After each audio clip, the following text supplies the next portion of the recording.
Notre invité est M. Moïse Katumbi. Vous êtes homme d'affaires, vous êtes opposant congolais, vous cherchez à accéder au pouvoir en République démocratique du Congo. Aujourd'hui, vous êtes en Europe. La question que tout le monde se pose est quand est-ce que vous allez retourner chez vous en République démocratique du Congo? Vous savez, je voulais déjà rentrer. J'étais venu pour les soins médicaux, autorisé par le gouvernement central et par la justice congolaise. Je voudrais déjà rentrer. J'avais demandé la permission de rentrer après le retour du président Tshisekedi avec mon avion. Il y a tous les documents qui sont même sur Internet. Le gouvernement central ne voulait pas parce que je ne voulais pas rentrer la nuit comme un voleur. Et ça tombe très bien que je me retrouve en Europe pour plaider pour le dialogue inclusif. Mais est-ce que ce n'est pas paradoxal d'être en Europe au moment où il y a la tension dans votre pays, il y a des morts, l'opposition se bat sur le terrain et vous êtes en Europe, c'est pas paradoxal? Nous avons aujourd'hui une opposition soudée et unie, le rassemblement de l'opposition. Il y a les gens qui sont là pour faire la diplomatie, il y a les gens qui sont au pays aussi pour encadrer nos militants, pour des marches pacifiques.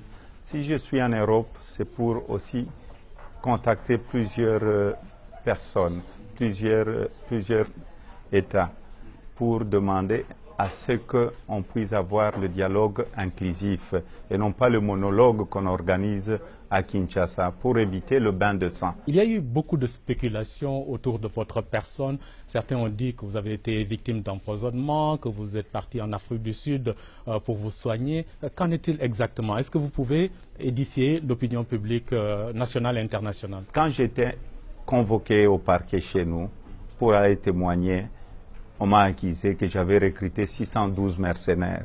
Malheureusement, à la fin, c'était une seule personne. Une seule personne. Et la seule personne qui était là a été libérée. J'étais à la première audition pacifiquement. Je n'ai pas quitté le pays.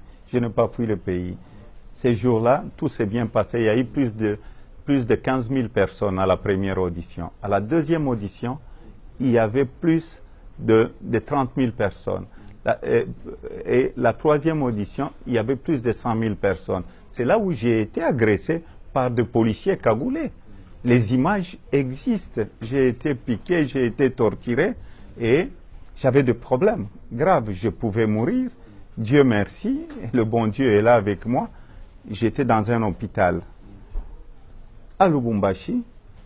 Mes médecins ont demandé à ce que je sois transféré à l'étranger. Il n'y aura pas d'élection, disons, l'année prochaine. La commission électorale a décidé de repousser pour des raisons, entre autres, liées à la nécessité d'une refonte du fichier électoral.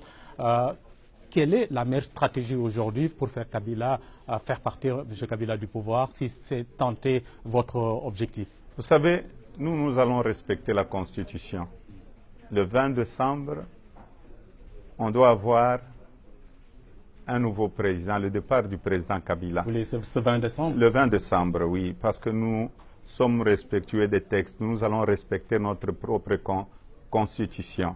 Vous aviez vu le 19, quand la CENI n'a pas convoqué l'élection présidentielle qui est dans la Constitution. Le seul calendrier qui est dans la Constitution, c'est l'élection présidentielle.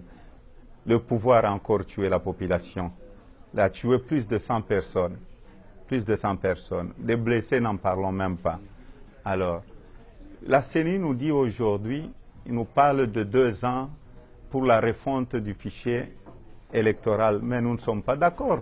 L'OIF est passé, il y a de cela une année et demie, l'OIF parlait de la révision partielle du fichier électoral, où on devait enrôler les jeunes majeurs, les gens qui sont décédés, tout ça, et les élaguer de la liste. Et tout cela pouvait se faire dans les 6 mois maximum. S'agissant de votre personne, vous aurez la double nationalité zambienne et congolaise. Est-ce que ce n'est pas un frein dans votre marche vers la présidence, si sentez que demain vous accédez à la présidence? Vous savez, on va me donner toutes les nationalités de la terre. J'étais gouverneur, j'étais dans la majorité. Pourquoi ils ne m'ont pas bloqué que j'étais zambien pour devenir gouverneur? Parce qu'un gouverneur doit être congolais. je suis Congolais et je le reste. Juste une dernière question, M. Katumbi. Aujourd'hui, comment se porte le TP Mazembe? Dans 5 ans, dans 10 ans, comment est-ce que vous voyez cette formation? Merci beaucoup. Vous savez, le TP Mazembe, c'est une grande équipe qui fait la fierté de l'Afrique. Aujourd'hui, nous allons jouer la finale à la fin du mois, la finale de la Coupe de la Confédération. Mais le gouvernement, le pouvoir interdit à ce qu'on puisse montrer, diffuser le match de Mazembe à la télévision et à la radio nationale. C'est insensé, ce n'est pas correct. Moi, je reste président de Mazembe et je donne encore un conseil. Laissez les gens regarder la finale. Parce que si vous voulez partir par la grande porte, il faut partir en paix. Et nous donnons la dernière chance au président de la République de revenir à la raison et de partir pacifiquement, de faire très attention à tous ces gens qui les conseillent très mal. Merci, M. Katumbi. Beaucoup. Merci beaucoup. Merci. Et bon séjour à Londres. Merci beaucoup.